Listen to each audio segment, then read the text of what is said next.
The poverty sometimes in the third world is absolutely astounding. Brothers and sisters in Christ suffering so.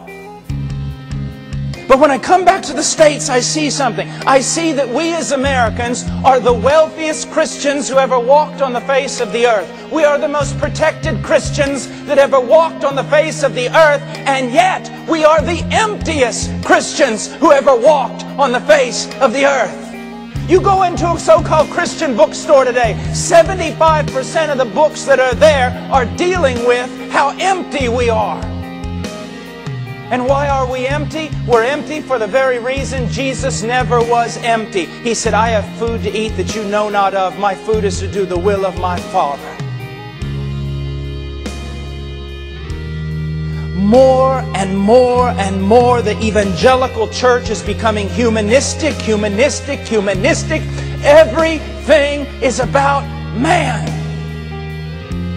We just pronounce a few Christian words over it in order to baptize it and make it look Christian. But everything's about you. Everything's about your felt needs. Everything's about your self-esteem.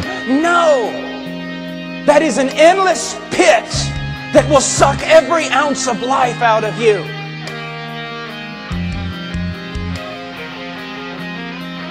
You don't need self-esteem.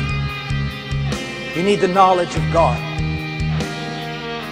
As a matter of fact, apart from Christ, you shouldn't have any self-esteem. And in Him, you know that it is only in Him that your life is right. Men need God.